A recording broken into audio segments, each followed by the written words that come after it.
We are live. How's it Words of going? DJ Salad.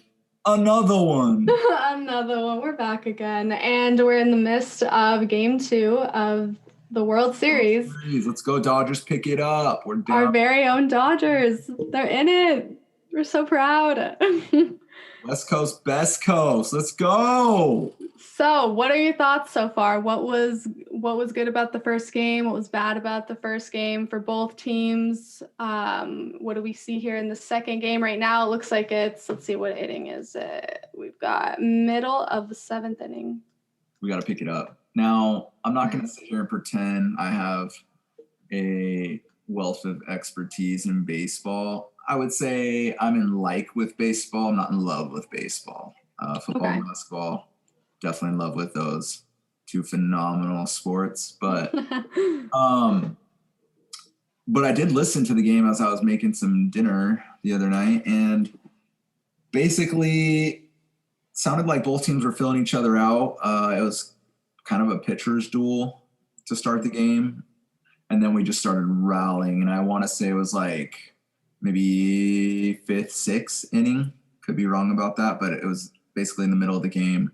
And it started with Cody Bellinger, who I had not heard his name for a while. Same. Until he hit that clutch homer against the Braves to basically give us the go-ahead and put us in the World Series. And so Cody Bellinger, seems like he's an MVP candidate every year, and one of the Dodgers' best player. I would say their best player is Mookie Betts, who we got from the Boston Red Sox this past offseason. And it was funny because I remember being like, okay, baseball had just started, basketball or just, started their season while basketball was right about to pick up their season. And so I was like, it's the only sports that is on. And so, it's like, let's go ahead and this is your time, baseball. This is your time. There's no other sports you have to compete with. Show us playoffs and World Series, exactly. There's some storylines. That's what baseball is really missing, is some really good storylines. And I really wish the Astros could have got their ass in the World Series. So it could have been Dodgers, Astros round 2. Maybe this time they don't cheat. And maybe this time we hand their candy asses the ass whooping they deserve. But so how are they getting? Did they get away with cheating, in your opinion, or did they get consequences for that? Yeah, it just. Or is it a controversial? That should have been that they got stripped of their title. That the World Series shouldn't have counted. It wasn't won or built off of, integrity for the game. It was a cheat job. Yeah. And so I was really hoping for that storyline. Astros, just like the LA Clippers, just weren't good enough to get there in the first place. So what can you do? Right. You just got to put them in that category. as just teams that couldn't live up to it. But the NBA has 29 other teams right now that are like that. I mean, Clippers went out the second round. Anyway, we're talking baseball. But what was funny, circling back around to starting the season, I'm like, show me what you got, baseball. Get me hooked. Right. What can you do when you're the only sport that's on TV? And basically, I was watching Mookie Betts, and I'm just like, okay, so you're the best in the game? Because some people tout him as best in the game, him or Mike Trout, or maybe there's another player I'm missing. I used to think it was Bryce Harper, but it's funny, he got this massive contract to leave Washington to go to Philly, the Phillies, Oh, yeah. No subtlety in that name. And then Washington turns around and wins the damn World Series last year after they lose what you would think is their best player if he's the best player in baseball. So that's got to feel real shitty. I'm sorry, Bryce. You're my man. I love. Yeah, there's weird things with baseball with that type of thing, with luck or curses. We all know that Red Sox curse, but it's weird that in baseball, I know it's one of the oldest sports, so maybe I don't know what's going on there. But my unwritten rules, like you can't stare at a ball too long, like all this, like I know you can't stare at a ball. Can't hit a pigeon with a ball. That's a no. Okay, don't do it. It's mean. That was sad. Yeah, that was really fun. That happened. But yeah, I was like Mookie Betts. Okay, so like was waiting for him to show me like that he's one of the best players in baseball. And like he did all right. I don't know. I guess I'm like waiting for somebody to just take over my eye test. And I kind of got that with Bryce Harper, I felt like, although he doesn't necessarily equate to wins. And I feel like I kind of got that with not Joe Judge, sorry, he's the coach of the Giants, Aaron Judge on the Yankees. Are they related? They are not. Weird. What the heck? But yeah, so I'm just waiting for someone to kind of take over my eye test. I don't really know what I'm looking for or what I'm looking to see, because it's not like you can really get artistic about baseball. You know, you can't like, there's not a lot of moves you can do. Don't get me wrong, those guys are really special when, you know, they can make some of the catches that they can make to rob home runs, or even the grounders, or even if we're going to break it down further, you know, like pitching is outrageous. Pitchers are so good, and to be able to hit these balls, like that's tough. However, again, the game just doesn't have a lot of storylines. It's just not that artistic and creative. And I'd like to see baseball kind of do what they did this past year, shorten the season, kind of mix it up, do some things that, you know, evolve the game instead of being America's pastime. With that all being said, though, right. I would really love to see the Dodgers win the World Series in my lifetime. We got cheated out by the Astros. It pains me to taste this coming out of my mouth that we lost to Boston Red Sox, because I just don't like them. I mean, they're just, you know, they're in the same city as the Celtics, and as Laker fans, you're just groomed to not really. A baseball contributor wanting to get in on this, so. Oh, yes. Let me just defend baseball a little bit as to how it can be artistic. Granted, you're not going to get this in every game, but when they can climb a wall to steal a home run, running so fast at it, just in that instance, the way that they can make those diving catches as if it's the easiest thing in the world when they're on defense. Granted, offense may not be that exciting unless you're getting a lot of hits, or there's stolen bases, or there's home runs. So offense can feel a little stale. But when you're having you have a good defensive team, like what Mookie Betts has been able to do, I think he has stolen 2 home runs in the playoffs now, maybe even 3. That to me is just art. Being able to do that, being able to climb that wall and get your glove in that perfect spot before the ball falls through. It's just, to me, that's art.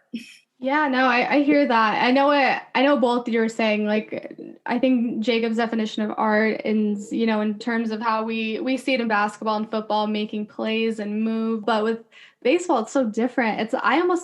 I'm not even really in like with baseball, but I appreciate it as a sport. Sure. Don't get me wrong. And I am rooting for the Dodgers like no other. So don't get me wrong there. I hope no one is getting me wrong. But anyway, so I always am really impressed though with their decision making as baseball players, because things will be so slow. A lot of like the fielders, it's so slow. They're just kind of, you know, hanging out there. All of a sudden it's fast. The ball's there and they have to decide, you know, is it better to throw this ball home given the play, or throw it to first base or something? You know, where is it going to make the most sense? And you have to decide in a split second after being athletic and doing what Molly was saying and running and catching the ball first. So it is an art in itself, but yeah, it's definitely it's different. Different kind of art.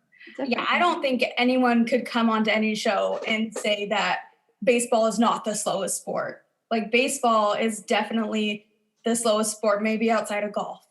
So it's definitely a different type of art. And it's not like basketball. You're going to have a lot prettier plays. You're going to get, same with football. With baseball, there's no denying that it's slow. You can't tell me that a game that ends up going finishing 0-1 because of 1 home run is good. You know what I mean? Like, I feel like you get the art when you do have a lot of hits, and you're not going to get that, and honestly, in a lot of games. So that's why it is hard to see baseball as an artistic sport for sure, because it's pretty slow. Yeah, real quick, I'm going to say something super controversial, so bring it on. Love it. Here we go. I don't think golf is a sport. Oh man, the controversy. Do you know, I know people in my life who would just get very passionate about what you just said. So can you please elaborate for those passionate golf fans? What do you mean by that? I view a sport as a competition where you have to defend. And I don't really think in golf you don't play defense. Even in car racing, you know, like, I mean, I get golf strategy as well, but like the strategy of, say, like car racing, you're trying to make moves and put yourself in position to kind of defend where you're at on the track and, you know, what have you. And for golf, it's just kind of like, yeah, you have to pay attention to who's at what hole and, you know, just kind of how many pars you have, right? that, like, what the stroke count is and everything like that. Like, there's obviously strategy to golf. I'm not saying that. It's just, it feels like bowling, man. It feels like it's poker, you know? Yes. Golf is a tricky one. Poker on ESPN, I'm like, I don't understand. Poker is not like, you know. I could watch bowling before I could watch golf on TV. Yeah, I mean, don't get me wrong. Like, I know I was super into the Masters. Tiger won it like a couple of years ago, or I forget what year it really was, but it was recent. And I remember watching that, and I was just like, I was like, am I watching golf right now? Like, I like to pay attention to the next person to find out who wins the major tournaments and stuff like that. Right, keep up to date. But I was actually watching because it was Tiger the legend. You know, you hear so much about him. Right. And you want to see it in action. And yeah, so I was watching. It was cool to see if he could hold his lead. But man, I have a hard time being like, golf's a true sport. You know, I don't know. It's surfing. It is different with that lack of defense. And I've never heard, that definition, but that's a good point. And golf is such a tricky one because it is a lot of strategy. But what I've also learned is it does take a toll on the golfers' bodies. Like, they always have a bunch of back problems from all the swinging and the power they have to do within that swing for those long shots. So they do experience, as an quote unquote athlete, injury and wear and tear in the body.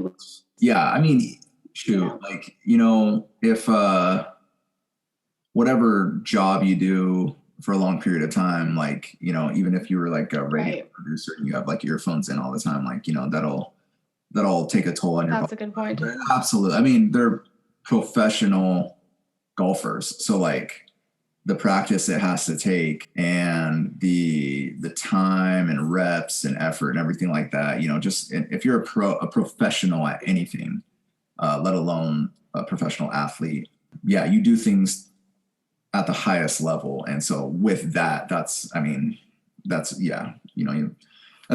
very respected. Will take a toll on your body, you know, definitely get injured and kind of what comes with playing sports. But I don't know. I just have a hard time categorizing golf as a true sport.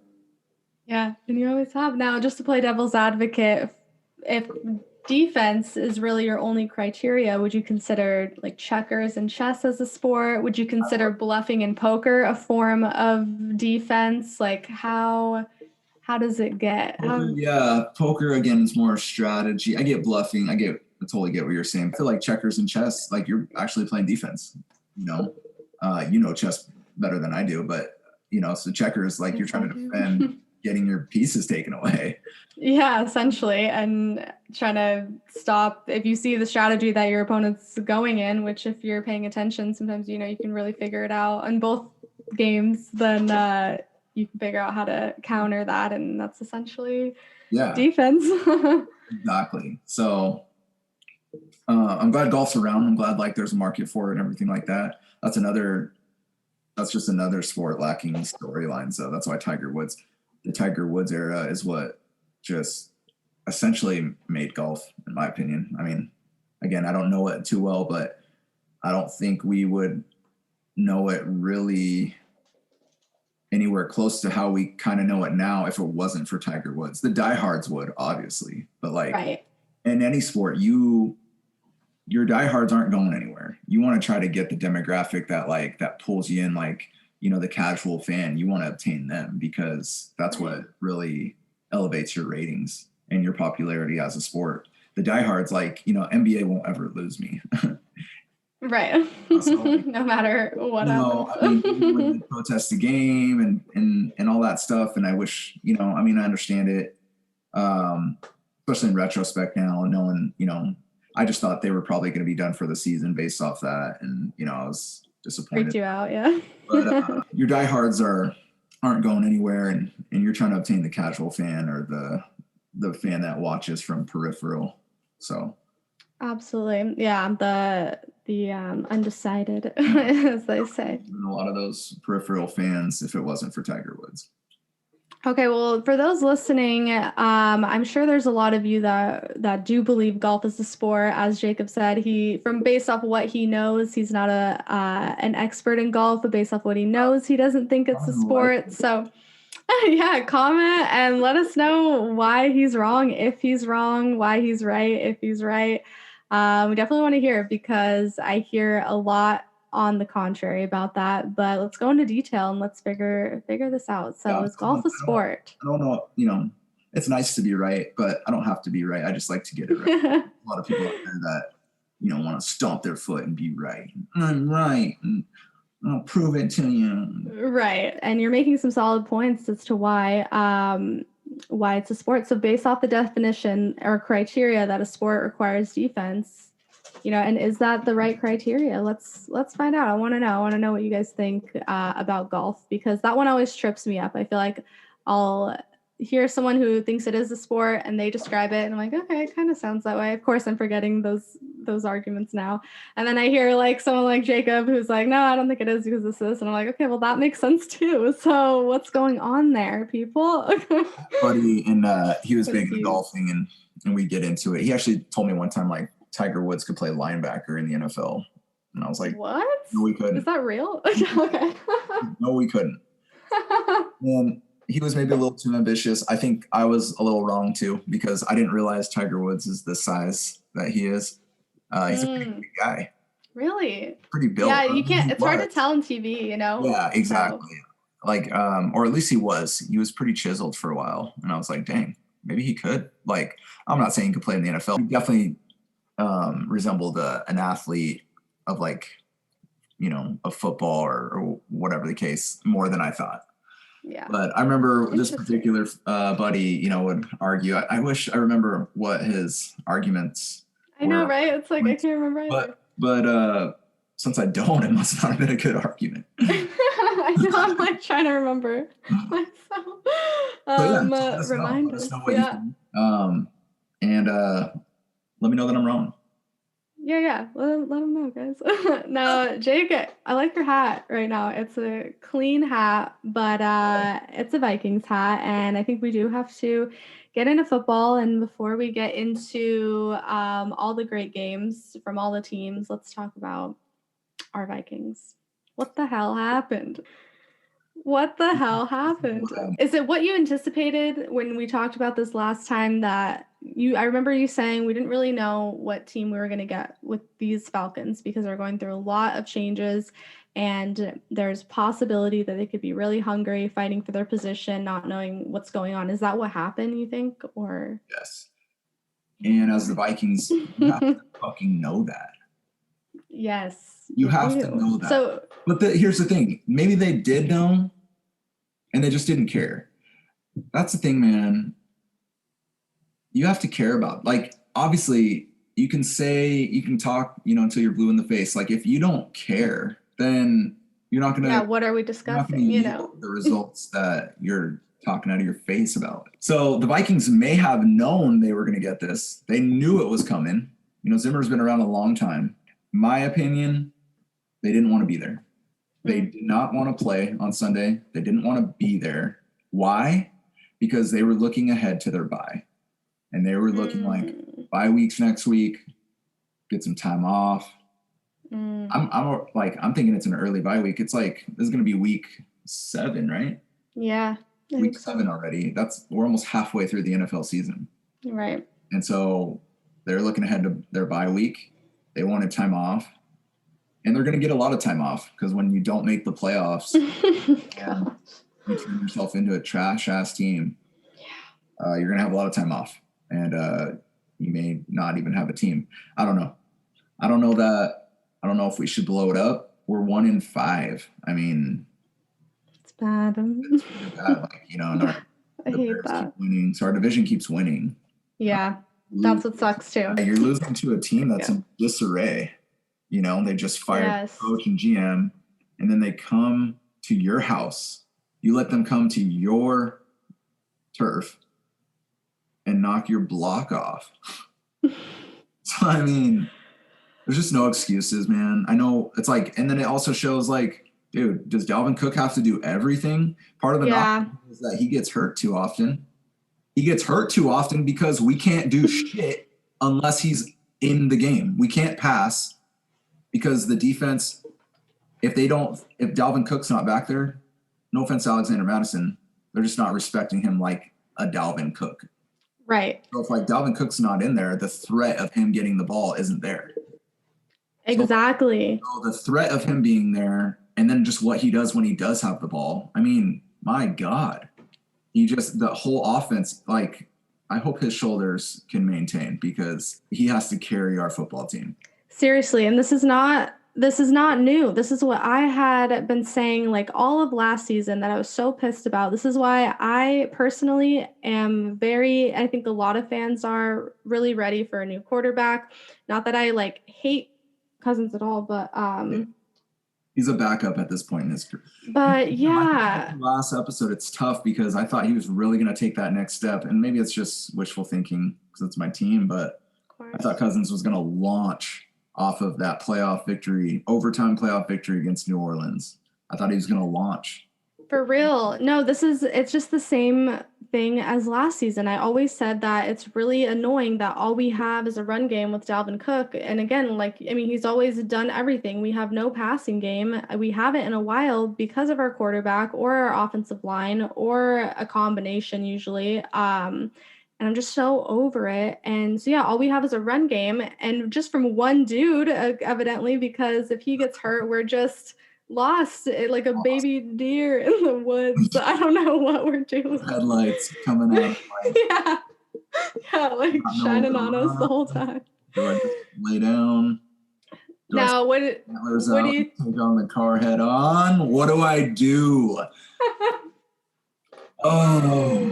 And that's where I'm hoping the Vikings you put your antlers down and you take it head on. What do we do? That's the question. Do we lose for Lawrence? We get another quarterback, obviously. I mean, Lawrence. And again, I'm not like, I don't have a beef with like Kirk Cousins like I usually do with players that make us lose. I just don't. I think he usually tries. It's just, he's just not. It's just not a good fit. It's not a good fit. We're gonna have to let you go. Like that. Is the quarterback position is so difficult. Like if you ever get the angle when you're watching, next time you're watching, try to get the angle where they show not like your conventional standard angle, where like they actually show the quarterback's view. And what they have to, first of all, they have to know the blocking scheme. They have to know the running back, what they're going to do. They have to know where the wide receivers are going to be. Whilst also there's this pocket that gets created around them, and it usually consists of at least 4 or 5 big ass human beings who are mean and rough to the bone, who want to take your head off. That's all they've ever wanted too. So like that's their main goal, and they're coming for you. That's for lunch. And so they're just quarterback position, what I'm trying to say is it's very, very hard. Even like there's 32 teams, 32 NFL teams. That's 32 starting quarterbacks, 32 jobs. Mm-hmm. Of those 30, and that's hard as fuck. That's almost nearly impossible to get. And of those 32 quarterbacks, there's like 4 who are elite.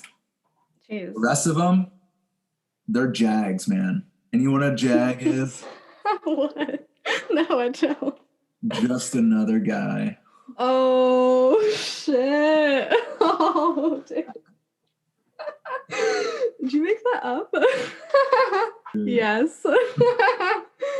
Damn, JAGs. There's so many JAGs. I never knew. Well, Well, damn, that means we have one though. Jag. Nag. Nags and Jags.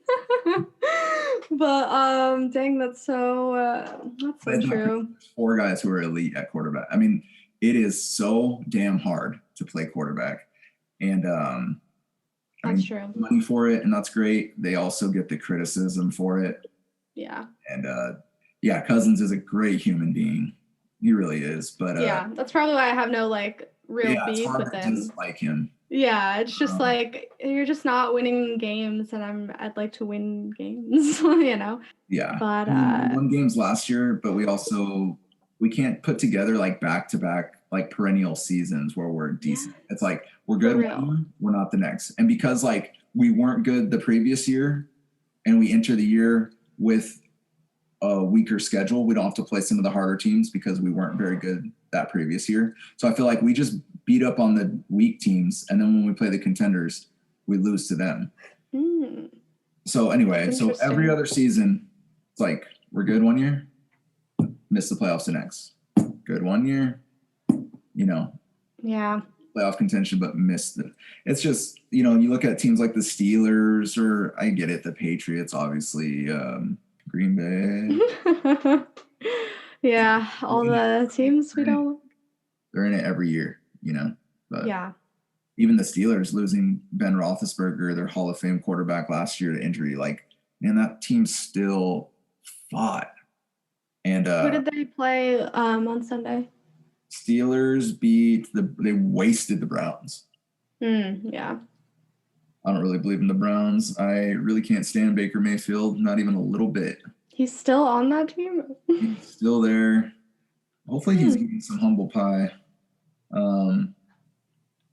He got served up a shit ton over the last, I would say, half a season last year. And then just when, you know, the 2 good teams he's played this year hasn't done well. Got their ass whooped by Baltimore and then got their ass whooped by Pittsburgh. But they're beating all the bad teams. So just call them the Vikings. Gosh, I know. Well, I don't know. I don't know what we do. We have a lot of draft picks next year. I don't know, man. I don't know. It's like I was even thinking, and I hate thinking like this because it sucks. I'm like, do we shop Eric Kendricks?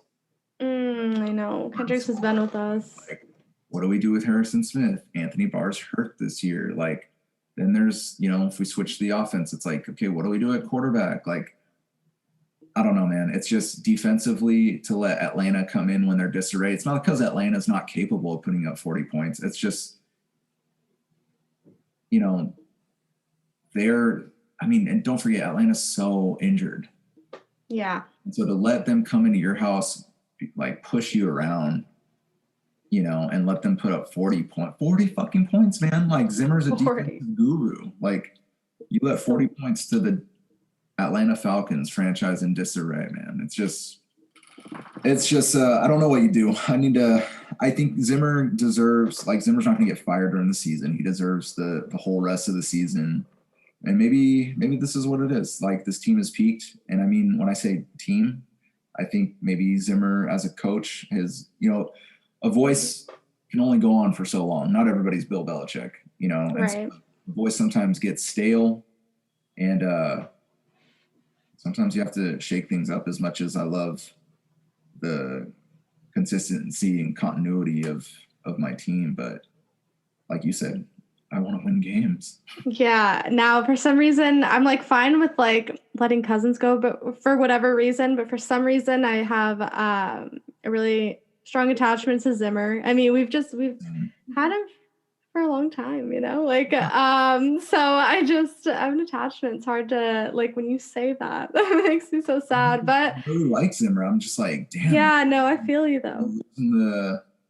Not losing the locker room. I think they'll always respect Zimmer, but I don't know. This is the business. When you don't play well, things come up. When you play well, these things don't come up. Exactly. And this has happened before. We've had good coaches before that just didn't pan out, and you know that's what you do. You get a new coach and you move on. And like the late Denny Green. Who's he? Yeah, he was our coach for pretty much the 90s. Okay. Yeah, like I mean, I don't have the stats right in front of me, but let's just say he coached like 9 seasons, 8 seasons. I think we made the playoffs like 6 of those 8 seasons. Like he always Okay. had us competing. He was the one who coached us in '98 where we lost to Atlanta in the NFC Championship game. And he has such a good coaching tree, like Tony Dungy, who won with Tampa Bay. Oh, no, sorry, Tony Dungy, who went on to coach Tampa Bay. He won with Indianapolis.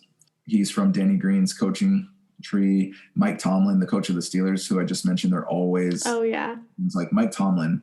I would love to play for Mike Tomlin or Pete Carroll. Like those two coaches would, I just feel like, make me, I don't want to use the cliche run through a wall for them, but I mean, I just feel like those guys would make me hyper, like bring out the best in me and just make me, like even add on to hyper competitiveness that does exist.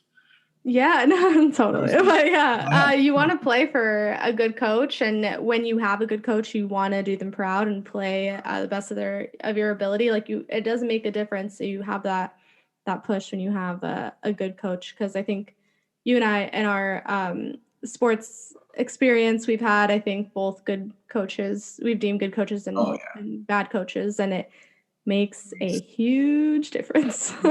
You know who's a coach that I would love to play for too? I've always said this. I don't know that she gets talked about enough. Is the late great Pat Summitt. She was what? Candace what Parker. Team did she she coached at the University of Tennessee. Okay. Oh, and she coached Candace Parker when she was in college. Okay. Yeah, what made her really good? Like I've seen a documentary on her. It's just her fire though, but I feel like she does it. You have to do, when you're a coach or you're a leader, you have to do it the right way. You have to make the people that are following you, the people you're trying to lead, you have to not only get them to buy into you as a person and as a leader, but to buy into the cause. Yeah. I feel like Pat Summitt, she had fire and she was, obviously passionate and she was sassy. But like, I feel like she did it in the right way that you knew that she cared about you. Yes. Like a respectful way maybe, but passionate nonetheless. It sounds like that's cool. And she's always been someone that like I've admired, honestly. Yeah.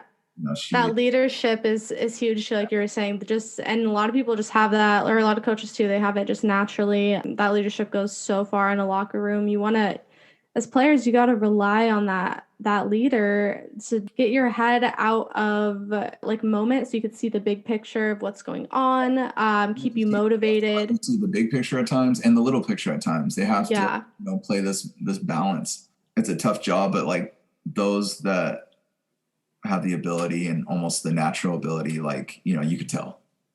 You know what else coaches have to do that's tough is they have to deal and reel in a lot of like emotions, because sports gets emotional, players get emotional. I mean, men's sports too, there's an ego thing I can't even imagine, but like they have to deal with all that and yes, what lands for you may not land for me the right way, right, and vice versa. And so it's a whole, you have to massage egos, you have to manage personalities, you have to be all colors of the rainbow at times, because you could be a therapist one practice and a disciplinarian next practice and a friend the next.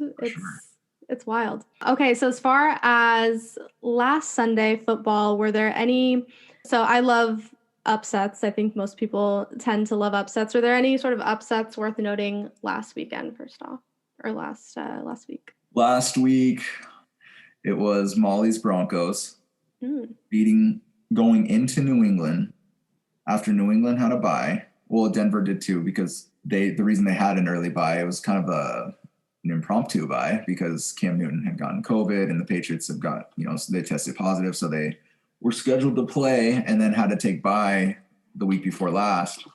And Denver went into New England with Cam Newton healthy now. Bill Belichick off a bye, he's super academic. And Denver went in. First of all, Denver got their quarterback back, Drew Lock, and they went in almost like, hey, New England, fuck you. We were supposed to play last week, and you caused us to have this bye that we weren't prepared for, and that we didn't even get a full bye because we were probably practicing, and we didn't know we were going to be on bye. And so found out the day before, and it was like they went and played New England like, here's a can of fuck you. Help yourself. And They got pissed. That's awesome. yeah, and kudos to Denver's kicker because it was a defensive battle. I think the final score was like 18-12. Brandon McManus, he's the Broncos kicker. He accounted for all those points. Dang. 18 points on the day. And it was just really, really impressive to go into New England. Belichick, historically, I feel like does not do good against the Broncos for whatever reason, whether it's Peyton Manning, whatever the case. Like he doesn't, I know Tom Brady himself, like he doesn't go up to Denver. I know with Tampa Bay, they went into Denver and beat them earlier this season, but there was circumstances for that. I feel like, their player injuries, Drew Lock didn't play. And anyway, Denver definitely gets the upset of the week. Brady's only losing record is against the Broncos. Yeah, Tom Brady's only losing record is against the Broncos.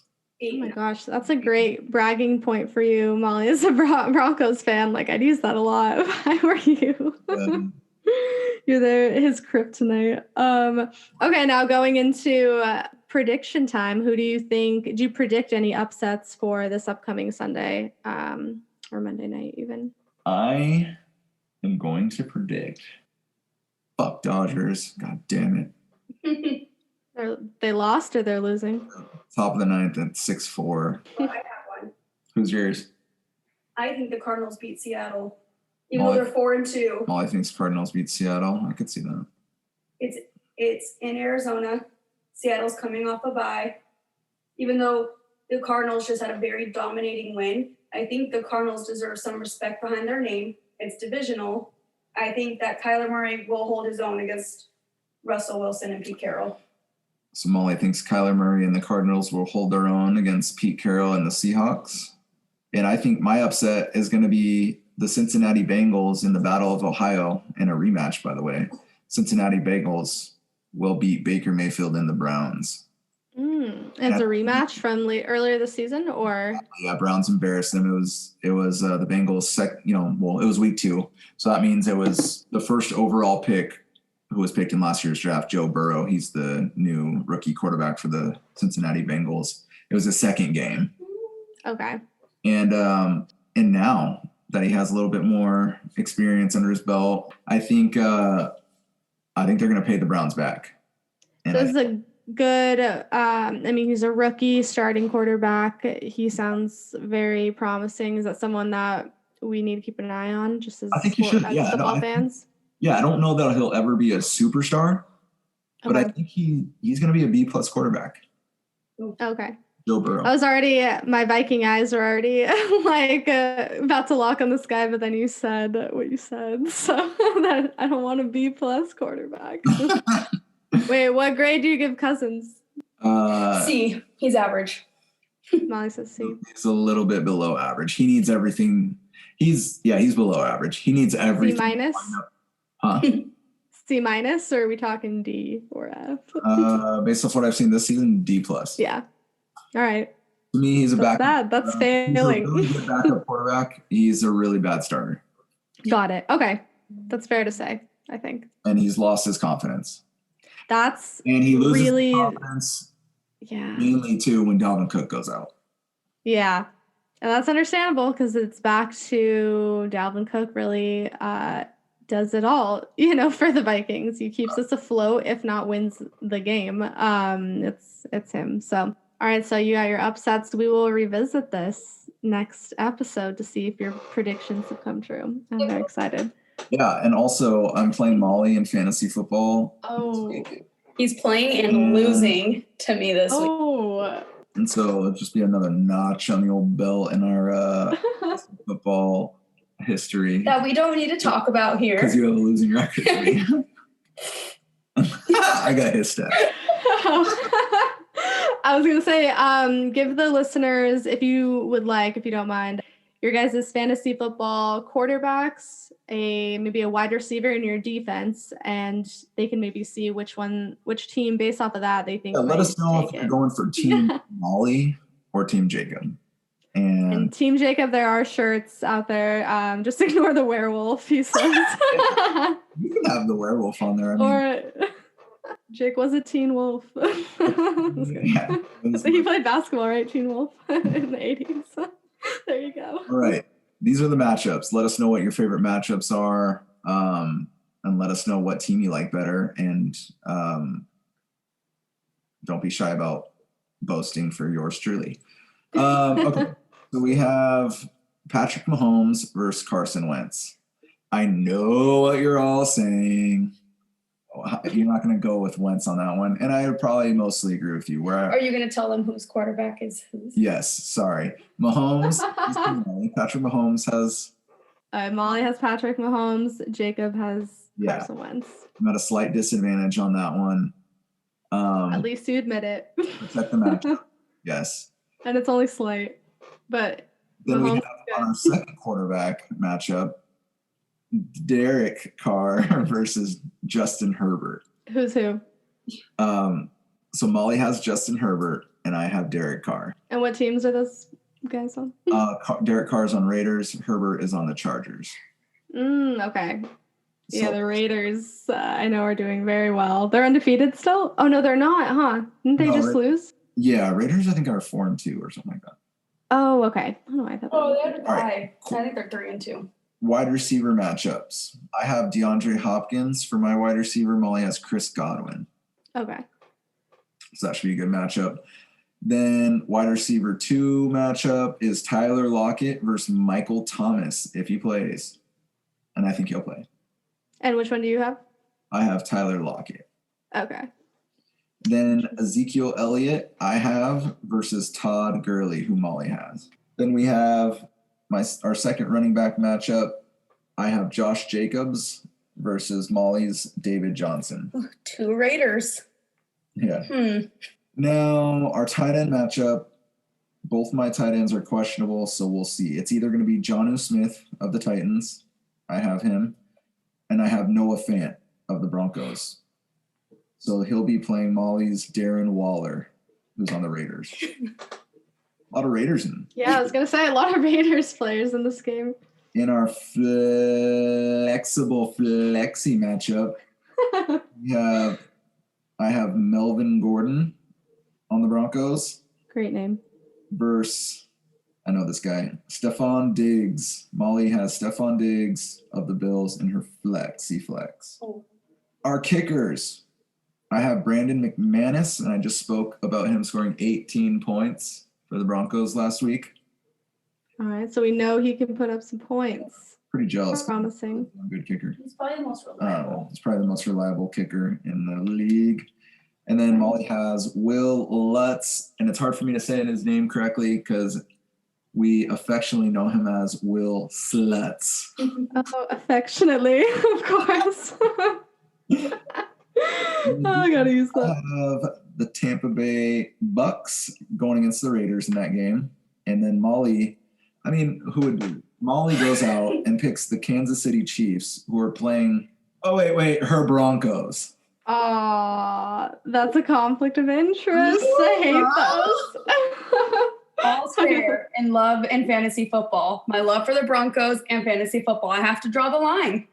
Yeah. And it sucks when you have to, but sometimes you do have to. There's no choice. Is what matters. So based off of the players that we heard on both your fantasy football teams, listeners, if you know those players, familiar with them, let us know what you think. If you had to choose, or if you were betting, would you bet again, Team Jacob or Team Molly? Let us know.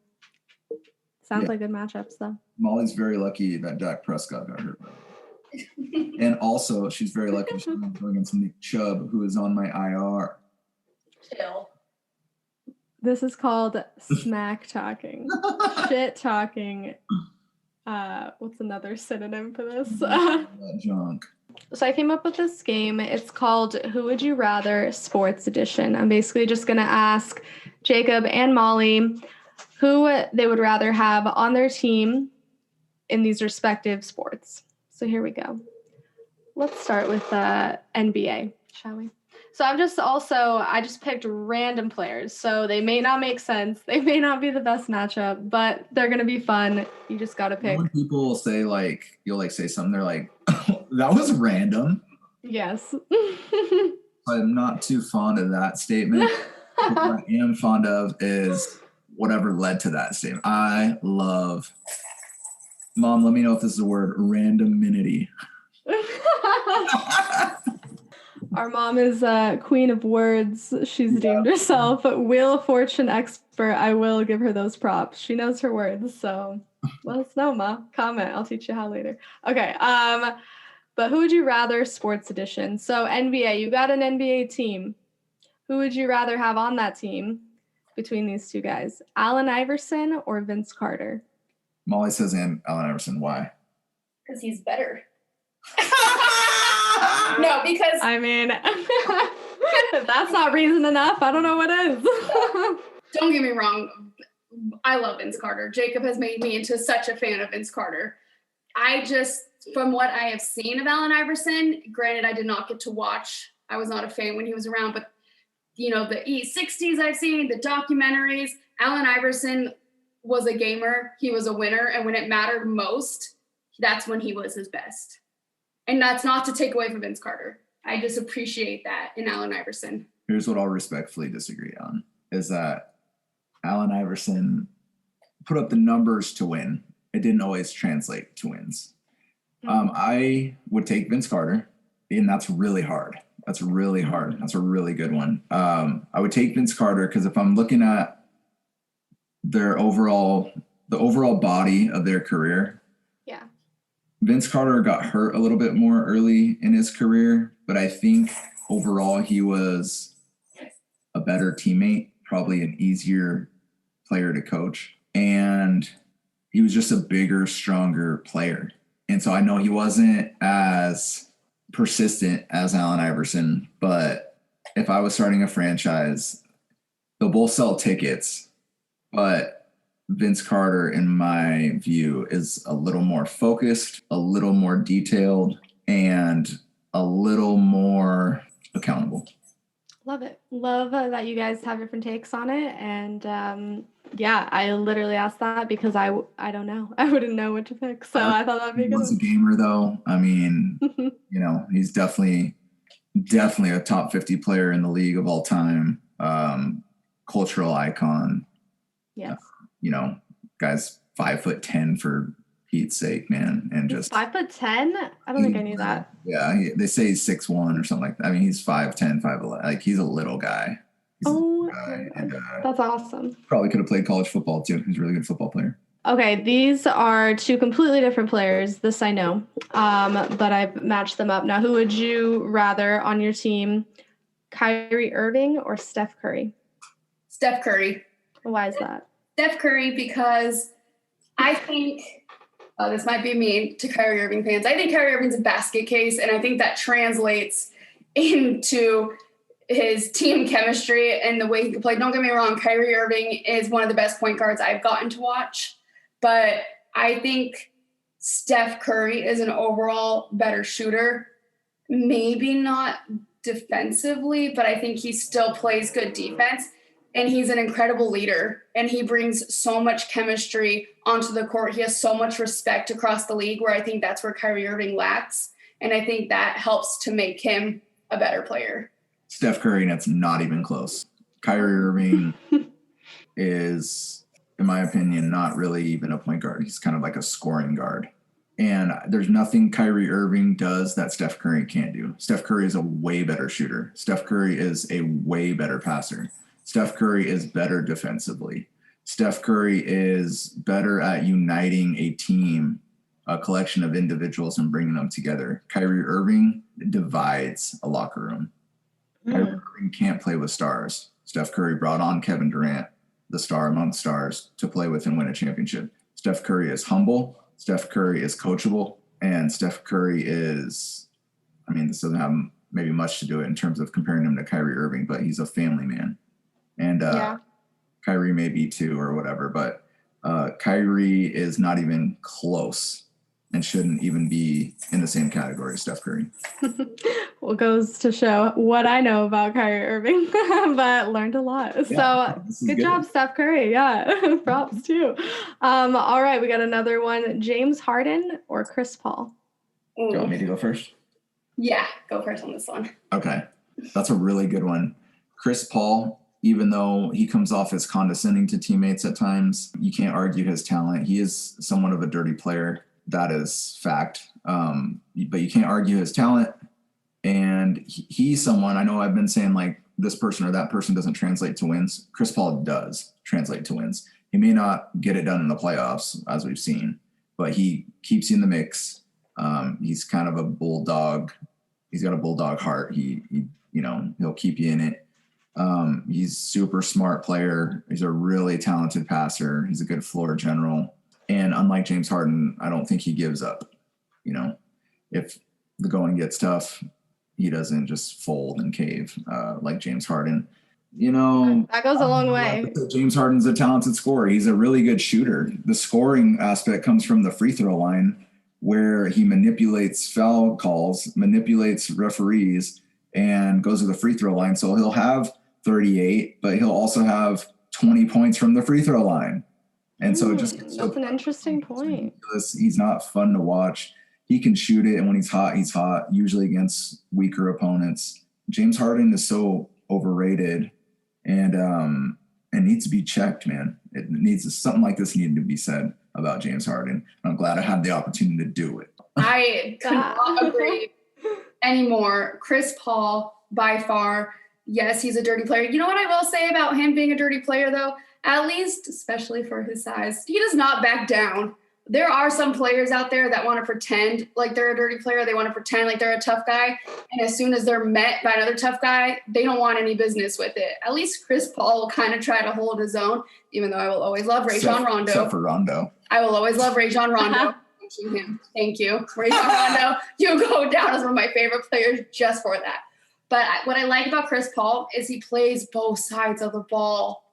James Harden does not even know what defense is, maybe in his early career, but man, James Harden, you're still in your prime. You should still be playing defense. He chooses when to play defense. To me, that does not make you a great basketball player. If you're a great basketball player, you play both sides of the ball. Like, I can give Paul George that, even though he's a Clipper now.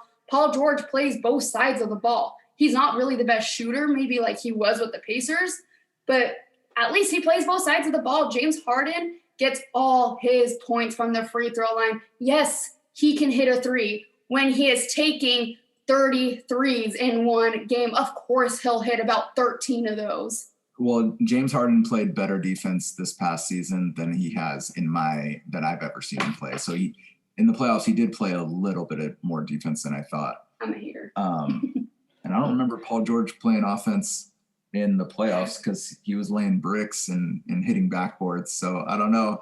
I mean, I don't know. He wasn't really playing much offense, if you know what I mean. Dang. Well, this is, that's pivotal. You're right, Molly, about a player playing both sides. That is what makes a great player. You need to be playing your heart out the entire time. It's doable. The greats do it. So let me ask you something as a fellow basketball player. Sure. Did you ever think it was optional to play defense? No, there's no option. You gotta It's so funny when everyone's like, they play both sides. It's like, well, fuck. Yeah, that's your job. Game. Seriously, my whole thought process on defense was, just what it should be. Very simple. It's stop ball. Stop ball. Stop the ball from going in the basket. Stop it. Out of getting close to putting the ball in the basket. Get in someone's way is another, those are just the things that go through my mind. Yeah, exactly. I mean, that's why I welcomed defense. I love the anticipation of it, just the mechanics of it. I love the opportunity to, steal the ball, stop someone, stop their best score, whatever the case. So I didn't know it was optional. I knew what your answer was going to be because you played both ends as well. With that being said, though, like you just said, it was fun for you to get the opportunity to steal the ball, or it was a fun aspect. I don't know if I necessarily thought it was fun because defense is hard, and it is it's the hardest part. Yeah. Yeah, it's the hardest part of playing basketball. But who wants to stop someone from scoring? And there's times, like we talked about last episode, someone is good and their offense is really good, and they're going to make you look a little silly. Yes, exactly. So I think that's maybe where you and I differ. I never thought it was fun. I just also thought it wasn't optional. You know what I'm saying? Like it was a lot less fun if I didn't play defense. You know, if that was the scenario and then they would just score on us, that would have been a whole hell of a lot less fun. So definitely wasn't an option, had to play defense. But again, with those simple notions of stop ball, get in someone's way, just protect the paint. Just those basic things, and you have control over that, so do everything you can to get those things done. That's sort of how I looked at it, but that's cool that you looked at it as like, no, I can actually initiate a turnover maybe and impact the game. I love the feeling of yes. like picking someone's pocket, as much as I hate when it's done to me, as we discussed when we do it. And I don't know, kind of the physicality of it all. Like I always was someone that, like, I watched Kobe and I watched, 90s basketball. And so I was someone I liked the physicality of the game. And, if it got a little rough, it was fine. As long as it didn't get dirty, as we know. Right. Yeah. And I didn't mind the physicality. That's always been really fun on both sides. That's the fun of basketball, to be physical. You get to kind of have permission to do that. So I've always loved that too. But when you played, did you always get assigned to or volunteer to guard like the best person on offense, or how would that work in your experience defense wise? Yeah. So Kobe's my hero. He basically is what formulated my mindset and my approach to sports. And so that was my thing, was like, who's their best player? Okay. Then they got to deal with me all night. And so right. That was my goal, is to, and again, like, players are going to be good, like, and you can have an off night or whatever the case. So players, if they're really good players, like a couple I've seen for sure in high school, like good players that just, you're not going to stop them. You got to slow them down if you can. And then there's other players who are good that you didn't think you could maybe slow down or stop, and you do. And so, for me, I was always part of the rotation, if not the lead in matching up with the best, or at least what was perceived as their best player. So that's cool that you would volunteer for that too, because again, people shy away from defense, let alone defending the best player on the other team. So yeah, it's cool when you just volunteer. All right, continuing, who would you rather sports edition. Now we're moving on to the NFL. Who would you rather have on your sports team, Randy Moss or Chris Carter? Oh. I know, I did it. I did it to you. Honestly, like, the reason I'm a Viking fan, our dad is from Minnesota, and so that I was like, wait, your dad? I was gonna have a lot more questions. Our dad's from Minnesota. It's not like we never had went up until 2011, so that was outside of sports, outside of high school, and everything like that. Well, not for you, but I had a poster of all the sports logos in my room, and I would sit and look like, who should I have as my favorite team? And I couldn't decide. Like, I thought I was going to be a Colts fan at one point. I think I had a Raiders, Molly's not going to like this, a Raiders shirt at some point in time. I was trying to figure out, like, because you can't just fake loving a team. It has the feelings, they have to be there every day. And so when I saw Randy Moss score his first touchdown, it was against Tampa Bay, opening day, 1998. And Randall Cunningham had gotten to the game. Actually, it might have been Brad Johnson, because Brad Johnson got hurt like maybe the next game or later on in that game. Anyway, we're playing Tampa Bay opening day, and it was either Brad Johnson or Randall Cunningham. They go back to throw. They launch this bomb, and Randy Moss, it like hits him in the hands, and then he juggles it for a second and then hauls it back in to score a touchdown. And for whatever reason, when I saw that, I was like, like basically Ace Ventura his ass. I was like, who the hell is that? Yeah. That. Who the hell is that? Yeah, he made you pay attention. That's what started the feelings, and that's what started the love. And so no offense to Chris Carter. I think like he is a tremendous Viking. Honestly, he's one of the best that I've ever seen do it. Like, go watch his highlights. Like, he's so underrated. But damn, Randy Moss did something to me that obviously moved me in such a way. Yeah. Shaped your life. I have this team inked on my body. So when I get put into the ground, whenever that day is, like, the Vikings go with me. And so Randy Moss is the start of all that. It definitely helps that Randall Cunningham is from Santa Barbara. Oh, I don't think I knew that. Our hometown. Yeah, I went to Santa Barbara High School. Randall Cunningham. You went to Santa Barbara High? Is that what you said? Mm-hmm.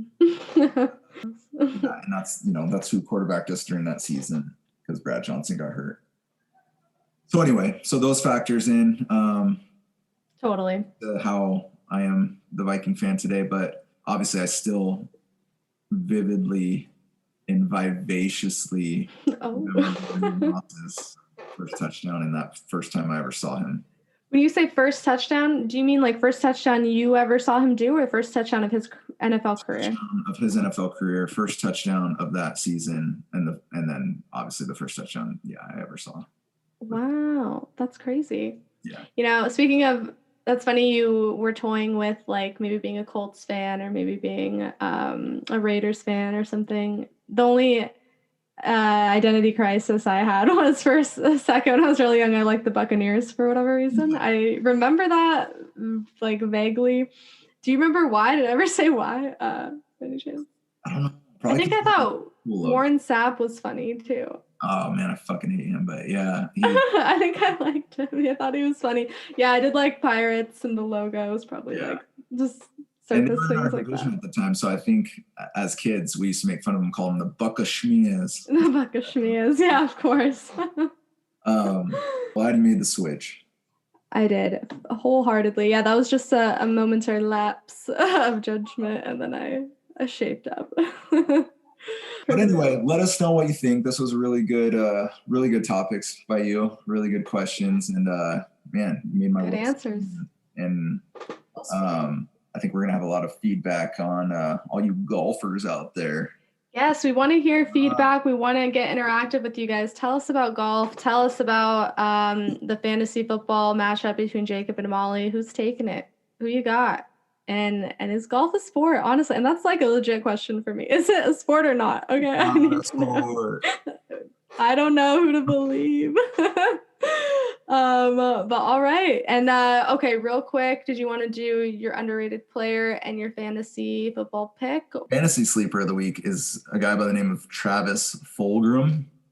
Okay. What team? He's like a backup wide receiver on the Philly Eagles. And because they're another team that can't ever stay healthy.